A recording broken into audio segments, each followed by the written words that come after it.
un'associazione che lo fa per passione, per divertimento, quindi per noi altri la storia è un divertimento, ma un domani diventerà anche per voi altri, magari per qualcuno se sa adesso. E siamo qua per presentarvi un libro, però lo volevo presentare in modo diverso da quello che è la lettura della storia normale, come che si abitua a farla adesso. Cioè, siamo di parlare di storia vera, vissuta, di quella storia che di solito nei libri di storia non c'è scritta, perché fa parte delle testimonianze delle persone dirette che ha vissuto la storia, che voi altri studiate sotto forma di date, battaglie, guerre o cose del genere, però invece che c'è anche una vita che dura anche anni per quanto riguarda la storia. Quindi noi altri come associazione portiamo in giro queste cose, cioè questo libro, presentiamo questo libro e l'autore soprattutto, perché Eric Umberto Pretto, che è di Marano, è un vostro concittadino, è l'autore di questo libro, che ha avuto la fortuna, tra virgolette, di avere un nonno che ha vissuto la seconda guerra mondiale, che è quella che adesso voi altri state studiando. E vivere la seconda guerra mondiale non è proprio una bella cosa, è un'esperienza abbastanza dura, però trasmessa così come che è stata trasmessa dal nonno, che si chiama Giovanni, diventa una cosa anche, diciamo così, interessante e piacevole. Cioè, come che dicevo prima, se va a scoprire che nei libri di storia che c'è una realtà, una verità che si è fatta diciamo, in maniera sintetica proprio per farvi studiare il meno possibile, ma nella realtà, nella vita, che c'è tanti eventi, tante cose che se non abbiamo queste testimonianze non potremmo saperle. Quindi l'importanza, cosa c'è che vogliamo farvi capire stasera un pochettino, stamattina, non siamo abituati a farlo domattina, di solito lo facciamo di sera. Cosa vogliamo farvi capire stamattina? Che tutti quanti voi altri a casa che avete dei genitori, tanti di voi altri che hanno ancora dei nonni, e anche se noi che ha fatto la guerra direttamente, però certi eventi li ha vissute. Così come che ha fatto Eric, che ha avuto la fortuna di parlare molto con il nonno e dopo che ha avuto la bravura e la capacità di mettere, di scrivere tutto quello che gli raccontava il nonno, anche voi altri, se voi a casa, potreste parlando con i genitori o con i nonni, conoscere cose riguardo a quello che stai studiando, cioè la seconda guerra mondiale, che nei libri non di leggere, e quindi avere quelle informazioni in più che fa parte della cultura personale. Ecco, noi altri, la nostra associazione è un'associazione culturale, cioè quando si parla di cultura si parla anche di sapere quelle cose in più che se no normalmente a scuola si ferma solo su un punto ma non si va avanti. Quindi ecco perché la cultura viene fatta anche al di fuori della scuola, è una cultura personale.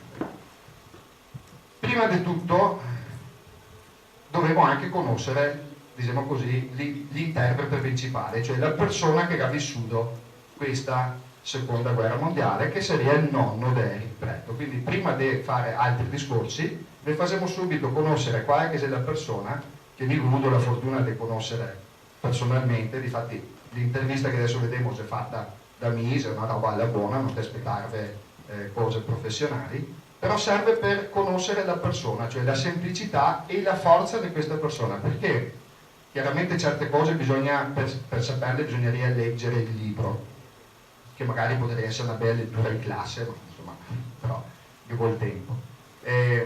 Conoscere il nonno di Giovanni, cioè capire come che certe persone che ha fatto a superare certe difficoltà, le difficoltà di una guerra, che voi è un carattere e una forza che va al di là di qualsiasi pensiero che potremmo fare. Adesso qua noi altri con la nostra generazione faremo fatica come che si faceva una volta a partire subito da tutto famiglia e tutto per dire andare in guerra, sarebbe molto difficile. Una volta si faceva punto e basta perché c'erano degli ordini, ma per superarle certe storie, certe situazioni bisognava avere un carattere fortissimo. Ecco, spero che il video che adesso vedi vi fa capire il nonno che ha 91 anni, quindi abbastanza anziana, però subito vedi che razza di persona che era, cioè solo quando adesso a 91 anni se dovessi dargli la mano a voi altri rischia di farvi male, perché proprio si sente subito la forza che trasmette. Quindi conosciamo Giovanni e dopo facciamo il resto dei discorsi.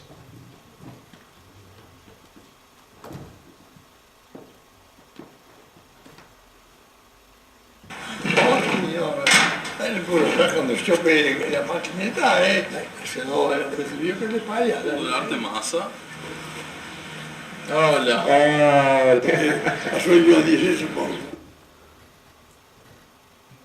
Dice, ai 9 di marzo del 40, sono in casa dopo 2 anni e mezzo, ho messo in licenza più viaio, e dopo sono via dalla licenza, sono in casa dopo 3 anni giusti, sicché sono in casa il 2 di ottobre del 45. Erano 5 campagne di guerra per fare il matricola. Ogni campagna di guerra è 5, un anno sempre sta in zona di operazione. Questo nome qua avevo chiamato via, dopo via sono stato un leone e casa un coglione. Quando sai che ti cominci a contare la storia, Eric? È da piccolo. Fin da piccolo te che contai? Sì, perché mi viene al campo insieme, se no non può, non va. E mi ricordo una volta qua di buscare che era, sono cascato da scampo, non so cosa come se era batà, le posture mi passano. Da piccolo sempre canticciava che se ne sei molto da qua. E io.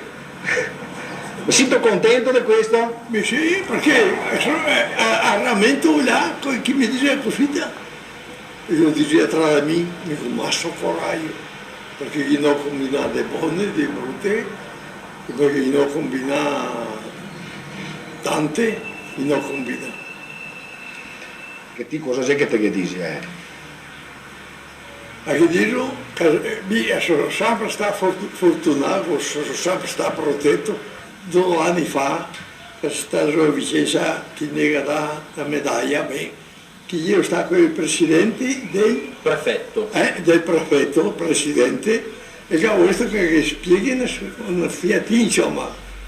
Lei resta con la medaglia in mano, in Malga, ascoltarmi, con la medaglia in mano, e ho spiegato un articolo di che a volte che sono in casa di licenza. Se te tornassi in Drio, cosa faresti? Amico, te la tempraniera da qui, che anche un po', che anche adesso che è tempra libera. Anche adesso perché mi vedo tante storie che sbragheria su. E se non so mia uno che non sono credente, no, non credente. Ti, per chi ghetto combattuto? Cosa sei in guerra? Insomma, ti sentivi che prima che ho fatto la guerra mondiale e che ha vinto la guerra ha perso il portafoglio. Questa guerra qua ha perso la guerra e ha vinto il portafoglio, è quello che diciamo.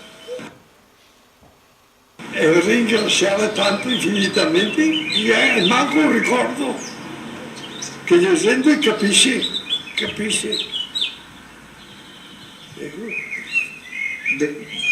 Ti adesso, alla notte quando ti vai in letto, pensi tu ancora a che giorni è? Ti viene lì in mente, ti viene... Beh, è stato un bel periodo, sì, proprio che dormia poco, cose come, ma dopo mi si sta passando, ma qualche volta mi sogno ancora perché mi piace, mi piace il mio carattere, il carattere così da.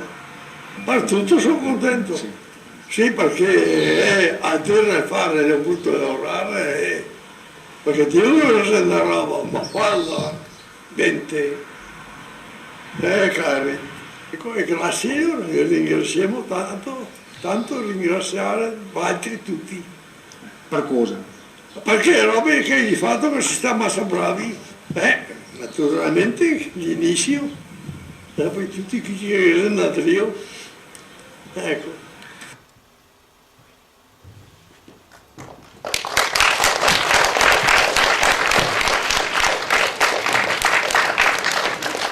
Ecco, vi sentito, vi ringrazio, grazie. L'inizio che dice Giovanni seria è il lavoro che ha fatto Eric, cioè qui te a quanti di noi altri, stavo dicendo prima, ne capita di parlare con i nonni, con i genitori della storia invece, però a quanti di noi altri ne salta in mente di ciapar nota e di scrivere quello che sentimo e quello che ascoltiamo? A pochissimi.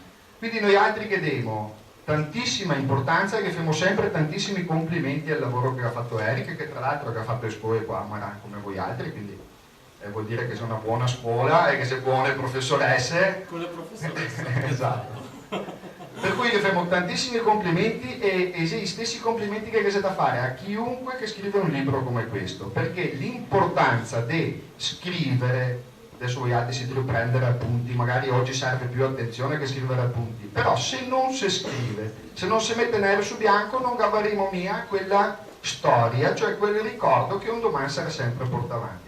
Quindi l'importanza del lavoro che ha fatto Eric, che dopo sentiremo delle persone spiegare le motivazioni perché ha fatto questo lavoro. Dopodiché un altro appunto, perché adesso noi altri vi faremo sentire la lettura di 1 o 2 brani di questo libro.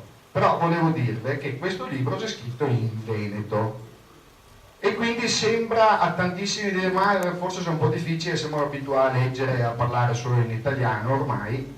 Però noi altri che abbiamo associazione antiche tradizioni venete, anche il Veneto fa parte delle nostre tradizioni. Ma perché si sta scritto in Veneto?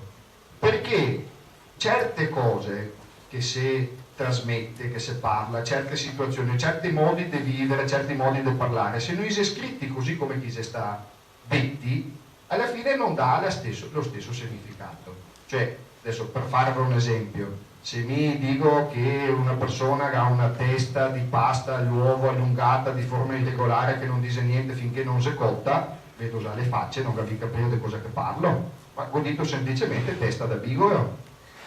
Quindi se mi scrivo testa da bigolo capisco subito, se scrivo la frase del prima in italiano non la capi mia. Ecco quindi il perché di questo libro, che c'è la prefazione, tutto scritto in italiano che spiega, però dopodiché Eric ha voluto trasmettere esattamente le stesse emozioni del nonno, quindi per questo si sta scritto in veneto. E il Veneto quindi diventa per forza una nostra tradizione, non solo i bigoli con l'arma, ma anche la scritta in veneto. Quindi sarebbe importante anche leggere qualcosa in veneto ogni tanto perché ne dà determinate sensazioni. Quindi adesso passiamo alla lettura del primo brano. Ecco, faccio un'altra piccola parentesi, scusate, quando che si parla della storia. Voi altri salì, ovviamente, probabilmente mi insegnai, perché stai studiando la seconda guerra mondiale, che i nostri italiani si andavano in guerra, cioè i nostri soldati italiani si andavano in guerra prima alleati con i tedeschi, quindi c'è stata la seconda guerra mondiale dove saremo alleati o coinvolti, comunque alleati con i tedeschi, e i nostri soldati si erano sparsi un po' in tutto il mondo. Nel caso di Joanim mi sembra fossimo in Grecia, adesso quando si parla del libro era in Grecia, e quindi combattevano a fianco con i tedeschi venivano anche a dare una mano agli italiani quando chi era in difficoltà, come nel caso per esempio della Grecia, per cui i tedeschi sarebbero venuti ad aiutare gli italiani che erano in difficoltà nella campagna della Grecia, e dovevano la famosa frase che magari la Rinca sentia: spezzeremo le reni, giusto, ai greci, di Mussolini. Però cosa è successo anche dopo? Che a un certo punto della guerra l'Italia che dichiara guerra ai tedeschi con un po' del casino fatto dai Savoia eccetera eccetera, però non importa, loro non si sono minimamente preoccupati dei nostri soldati in giro per il mondo. Chi era in certi casi, come nel caso di Giovanni, fianco a fianco con i tedeschi a combattere, e a un certo punto dalla mattina alla sera si era trovato nemici. Quindi pensate, cioè, le situazioni che stanno. Ecco, queste cose qua nei libri di storia difficilmente può essere spiegate, magari dite così al volo, però le sensazioni dei soldati in quel momento le capimo adesso, soprattutto con la lettura del primo brano. Già mi fa entrare su questo concetto, che dopo c'è sta il dramma più grosso di Joanin, e da lì è nata tutta la storia. Ok, quindi ascoltiamo la lettura del primo brano.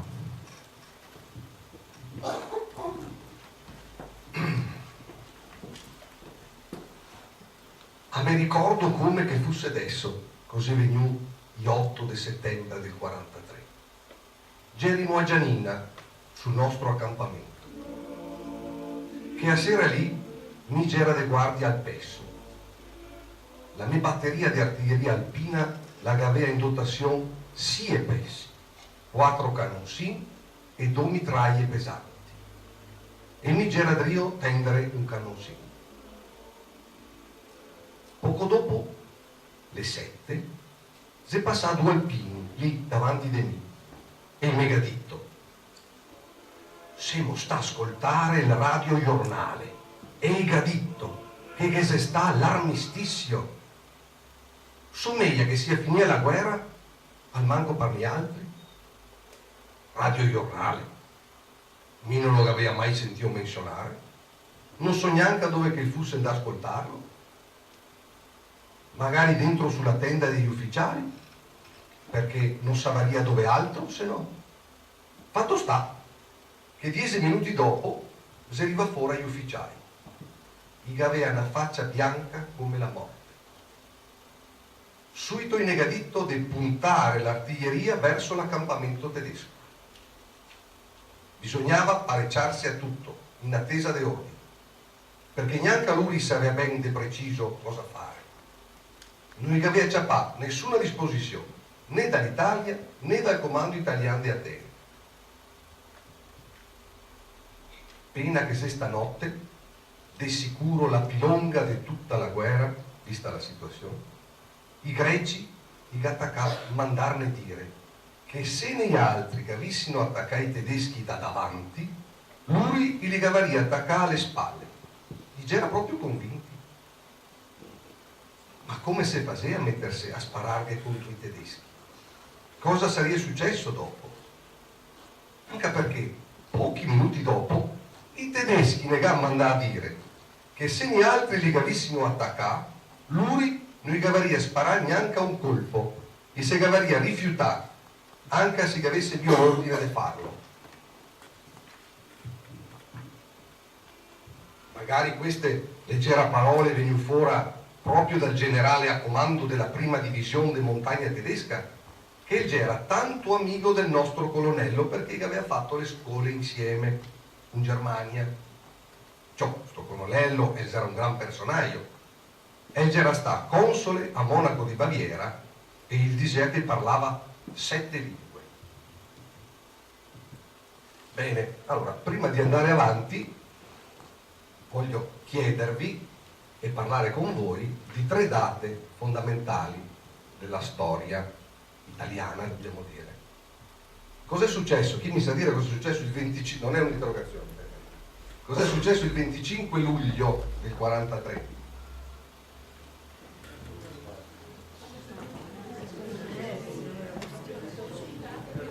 Sì, potete anche una risposta collettiva.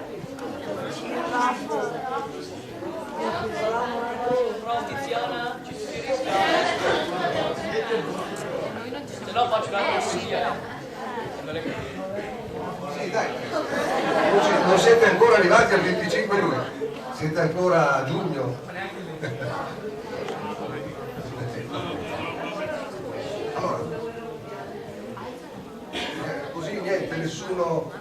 E l'8 settembre È caduto il fascismo. è caduto il fascismo. Sì, giusto. Bravo. Diciamo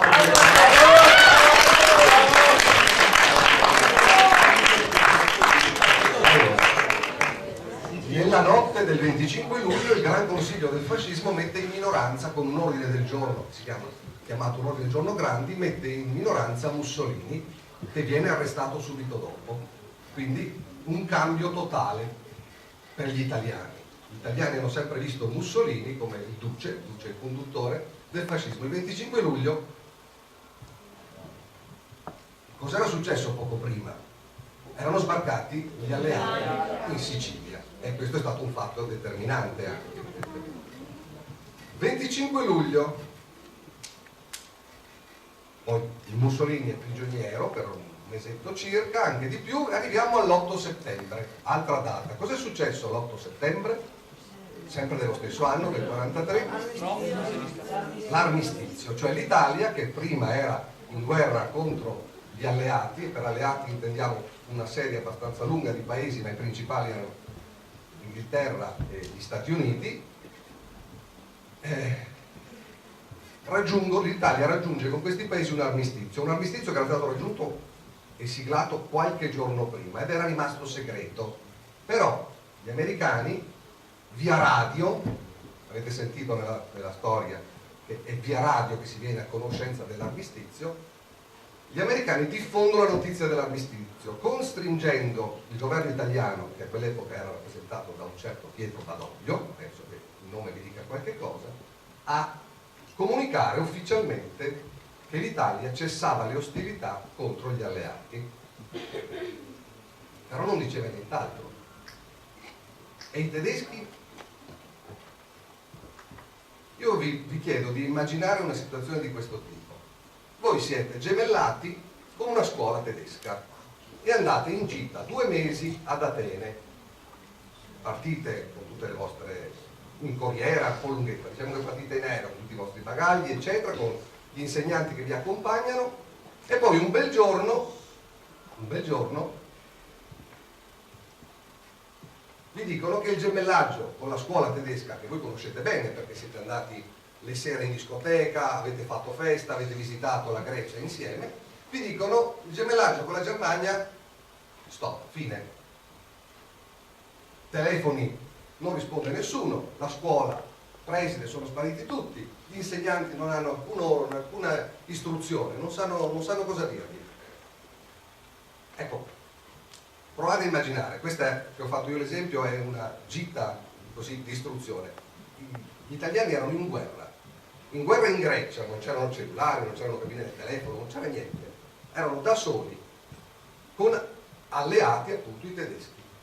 Arriva l'armistizio della serie, loro non possono più combattere contro i nemici del giorno prima e hanno gli alleati, i gemelli nel caso che ho fatto io, lì a fianco, e non ci sono istruzioni perché il governo italiano si è sciolto.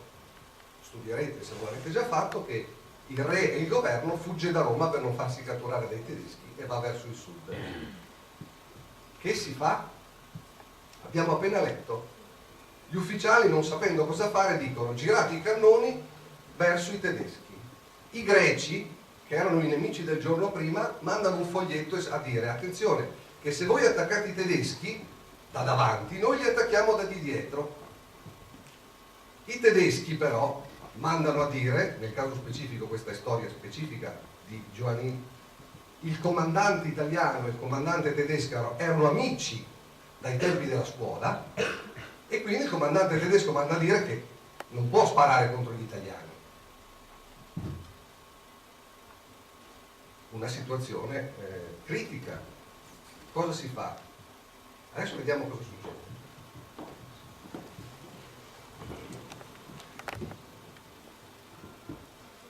Ma mi ricordo come che fosse adesso, scusate, l'ho già letto, e il Didrio, spero che tutti capiscano il dialetto, perché c'è qua, sì? Perfetto, può esserci sempre, si sta perdendo un po' la lingua, questo è un dialetto un po' stagionato, voglio dire, non è il dialetto di oggi, è il dialetto di un 91. Allora, il Didrio, alla mattina a buon'ora, ne si arriva l'ordine di parecciarsi per andare in Italia, con tanto de carta fatta dal generale tedesco. E sicché, in mancanza di ordini superiori e con la speranza di tornare a casa il prima possibile, ghemo versà le armi sul piazzale e se ghemo pareggià per la partenza.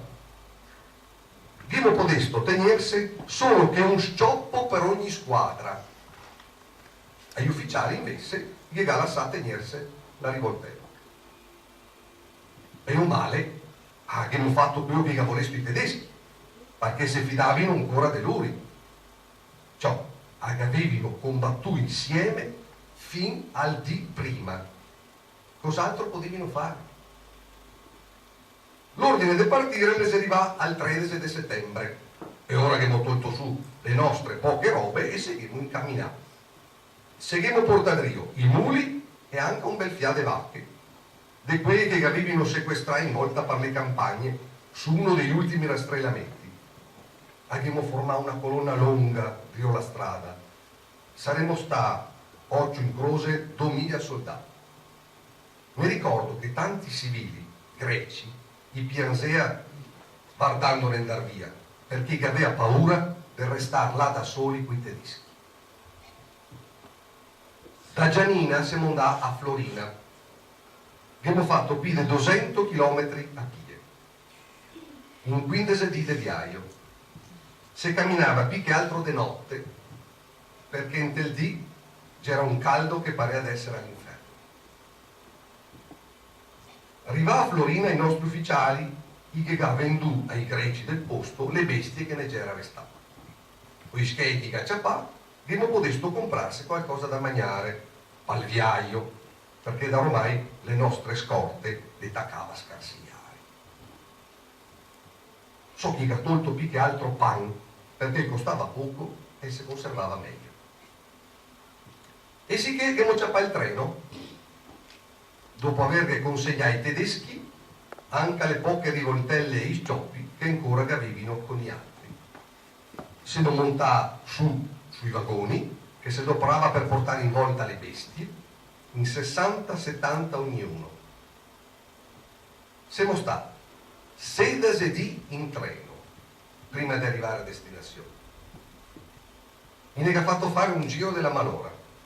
Dalla Grecia siamo andati dentro Jugoslavia e da lì siamo passati alla Bulgaria, la Romania, l'Ungheria, finché siamo arrivati in territorio tedesco, in Austria. So che un colpo, finché c'erimo in Romania, e il treno si è fermato in una stazione. E lì il mio amico Rino mi ha fatto, che sei un borghese qua fuori, e mi ha detto che ha 2 vestiti da darne, se vogliamo. Andiamo che li smontiamo e stiamo qua, a sentir lui, somiglia che si adrio menarne in prigionia. Ma intanto si partì il treno. Se no sarà facile che fossimo saltati sul serio. La che c'era di quella estensione di campagna che nessuno ne avrebbe cattato. Ma sarissimo sta buoni venire a casa dopo. Non so come che la sarebbe andata a finire. Possiamo stare a Innsbruck in Austria e il treno, invece di girare su verso l'Italia, è che gira in su, parla la Germania. E se sta l'ora che i nostri ufficiali, che da ormai avevano mangiato la foglia, iva ben capito il tranello che ne aveva fatto i tedeschi. Altro che portarne a casa in Italia. Lì che abbiamo capito da essere prigionieri. Se lo garissimo saresto prima, di sicuro qualche dun e Gavaria prova a scappare. Ma da ormai gerimo in man della poglia. Se sta questo imbroglio, chi ne gamena dentro in Germania?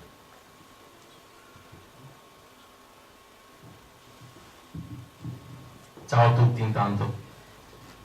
Io vorrei sottolineare alcuni tratti di questo brano che mi sembrano particolarmente interessanti. Sono il 13 di settembre del 45, 5 giorni dopo, sì, del 43, chiedo scusa, perdono.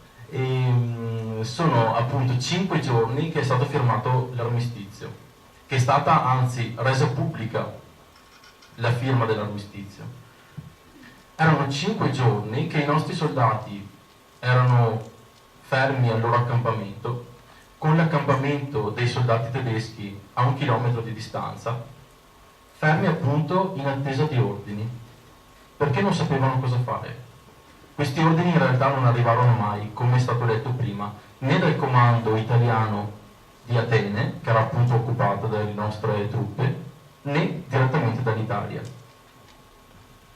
5 giorni dopo appunto questa notizia che provocò sbandamento tra le nostre forze, perché chiaramente nessuno sapeva cosa fare, arrivò l'ordine da parte dell'esercito tedesco, alleato fino a qualche giorno prima, di raccogliere tutto per tornare a casa. Io vi lascio immaginare l'emozione dei nostri soldati, perché mio nonno, ad esempio, come molti altri, mancava da casa da 3 anni. Erano 3 anni che non vedeva la famiglia, 3 anni che non sapeva nulla di quello che poteva essere accaduto a casa, non sapeva come poteva essere andato il raccolto, per esempio, perché vi ricordo che la maggior parte dei soldati veniva da una vita contadina, quindi quella era la loro esistenza. vi lascio immaginare quindi il desiderio di rivedere i propri cari, di ritornare alla propria terra. Con questa emozione salirono sul treno, un treno bestiame. Un treno bestiame uguale a quelli che siete abituati magari a vedere in quei pochi filmati che in bianco e nero vi ricordano come tante volte i civili ebrei furono portati nei campi di concentramento. Quelli erano i treni. Salirono in 70 circa ogni vagone, quindi in piedi, senza la possibilità magari tante volte di poter distendersi, solamente con la speranza di tornare a casa. Attraversarono tutta la penisola balcanica, quindi abbiamo parlato della Jugoslavia, della Romania, della Bulgaria, per cercare di aggirare un po' quelle che potevano essere le zone più difficili, e si ritrovarono a Innsbruck, che è poco sopra Bolzano. Erano a 2 passi dai nostri confini, ma a quel punto il treno, anziché girare verso sud per tornare verso casa, girò verso nord, e fu soltanto allora, dopo 16 giorni di viaggio, che i nostri soldati capirono di essere prigionieri. Non lo sapevano prima. Vi lascio immaginare quindi lo sbandamento, la mancanza di qualsiasi altra sensazione, perché sicuramente non sapevano cosa fare, non sapevano quale sarebbe stato il loro futuro. Il resto poi ve lo riassumo in poche righe. Mio nonno, come tutti gli altri, fu portato in un campo di concentramento vicino a Berlino. Con tutti gli altri soldati poi fu per fortuna destinato a dei campi di lavoro. Rimase quindi in Germania per altri 2 anni, in un contesto decisamente ostile, perché chiaramente la popolazione tedesca vedeva i nostri soldati come dei traditori, nel senso che avevano abbandonato l'alleanza con il loro esercito, per motivazioni che la popolazione civile non conosceva. Questa è la cosa importante. Rimase quindi in Germania mio nonno e tutti gli altri per 2 anni a fare i lavori più umili. Mio nonno si occupò per 1 anno e mezzo circa di sgomberare le strade delle macerie, dovute ai continui bombardamenti. La sua fortuna fu che per 6 mesi riuscì a lavorare in una macelleria e quindi riuscì a recuperare un po' di cibo per sostenersi, in quanto la razione giornaliera era di mezzo litro di acqua e carote bollite e una fetta di pane nero. Per l'estate, l'inverno con il freddo, quello fu il periodo più duro in particolare, perché vi ricordo che i nostri soldati furono catturati e portati in Germania così come erano. Avevano, ad esempio, le divise estive, create apposta per l'estate greca, quindi un'estate molto calda. E quello fu l'unico abbigliamento che poterono conservare anche per l'inverno di Berlino. Un inverno dove la temperatura era mediamente tante volte di 10 gradi sotto zero. Ecco, questa fu la storia che subirono i nostri soldati. Successivamente poi, alla fine della guerra, che in Germania avvenne un po' più tardi rispetto a noi, e noi festeggiamo il 25 aprile come data di liberazione, in Germania le ostilità cessarono ufficialmente l'8 di maggio. Cosa accadde? Che mio nonno, appunto a Berlino, si ritrovò non più comandato dall'esercito tedesco, ma bensì da quello sovietico, perché l'Armata Rossa, appunto l'esercito sovietico russo, riuscì a conquistare la città di Berlino. A quel punto fu nuovamente catturato con la speranza di tornare di nuovo in Italia, e così non fu, almeno per qualche mese. Fu infatti portato in un paese vicino al nuovo confine polacco, e lì la sua destinazione doveva essere la Siberia, nei campi di lavoro siberiani, dove fu mandato qualcuno, non la maggior parte, per fortuna. In questo contesto però riuscì in qualche modo a sopravvivere, e dopo 4 mesi, per fortuna grazie all'azione dell'ONU, delle Nazioni Unite, riuscì a tornare a casa. Non arriviamo però subito a questo punto, perché leggiamo un altro brano che è molto interessante.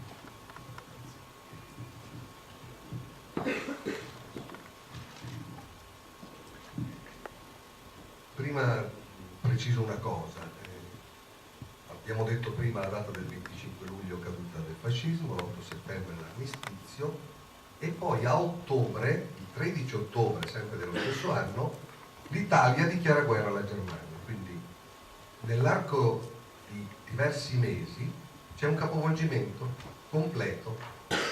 In tutto questo tempo però non sono state date istruzioni, come abbiamo detto più volte, all'esercito italiano, che quindi ha avuto la sfortuna, o colposa, diciamo più che sfortuna, di trovarsi in balia degli eventi da solo, o quasi ogni soldato poteva decidere da solo. Come avete sentito, scendo dal treno, non scendo dal treno, cosa faccio? Istruzioni non ce n'erano. Comunque adesso ci spostiamo avanti di 2 anni, siamo, come diceva Eric, in Germania, in Germania, a Berlino. In ultima, verso la metà del settembre del 45, a Gera resta senza braghe da ormai, a forza di tacconarle su. Avete sentito della divisa un attimo fa. Ciò, ogni volta che le si rompea, mi agmettea una bella pezza di corame sopra sbrego e che faceva la cucidura per fuori con una duccia o con qualche tocco di fil de ferro. Dice di tradurre corame. Corame è pelle, cuoio.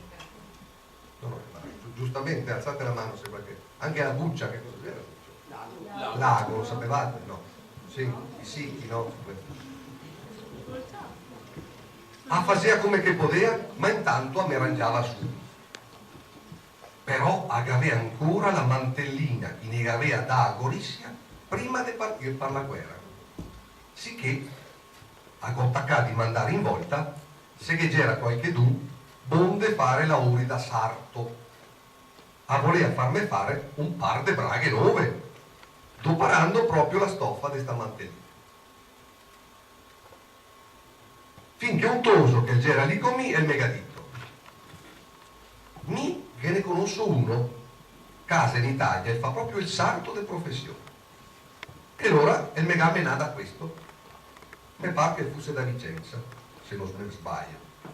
Cosa sta là? E il mega tolto le misure, e sicché il megaditto, sì, te ne faccio 1000 braghe, senza problemi. Basta che te me dai la mantellina e con quella te faccio tutto. E fa il pagamento? E godi manda a me? Beh, a me quello che te è. Non sta avere in mente queste robe qua, in qualche maniera se mettiamo d'accordo. E ora a te porto un sacco di patate, gli ho risposto me, perché non cavaria sesto cos'altro darche.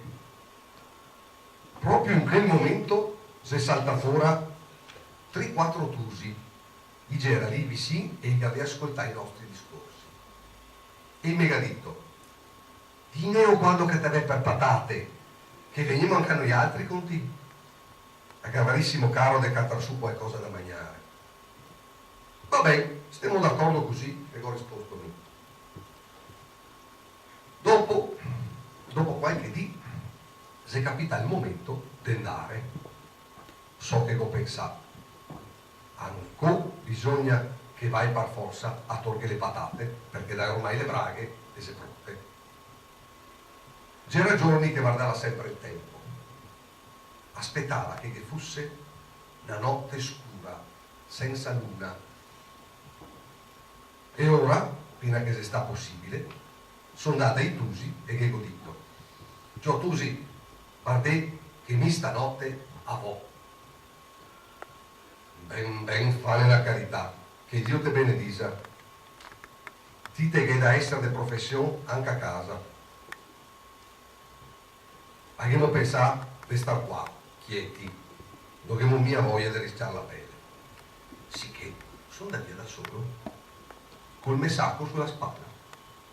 A sapere dove che aveva da andare, perché aveva già fatto un giro e il di prima, finché c'era in volta a Osei.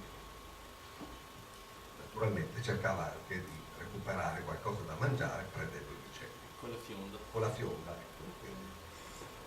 Mi ricordo che mi aveva toccato anche a passare un fosso con l'acqua che la mi arrivava a metà panza.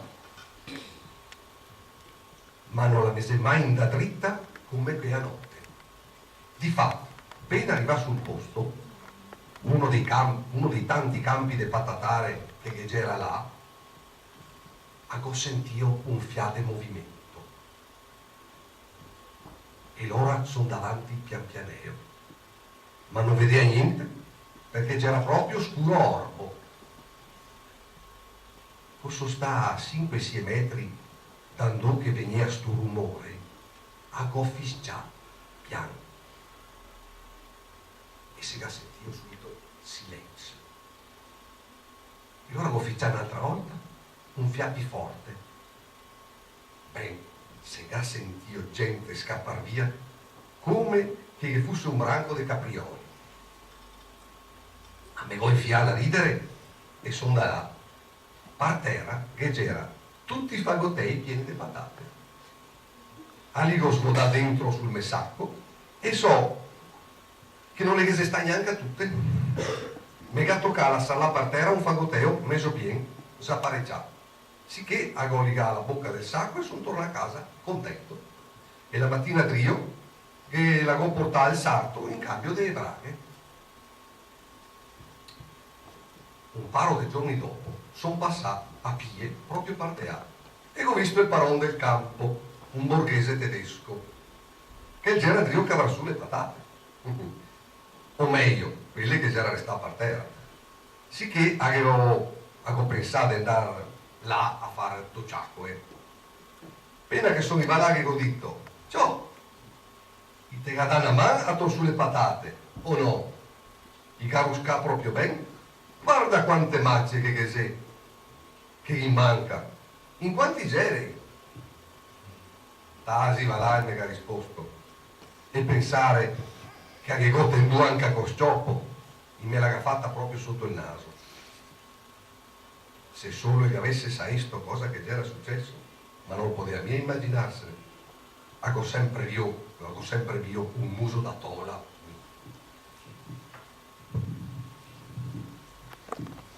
Bene, siamo arrivati alla fine, anche perché penso che un'oretta che abbiamo a disposizione.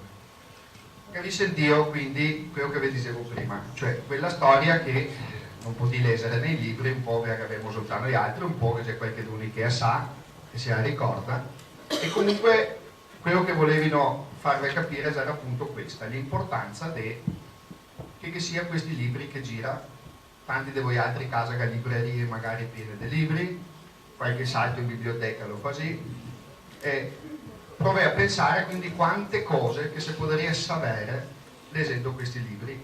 Spero che sia un auspicio che diventi dei grandi lettori, perché se veramente merita leggere certe cose.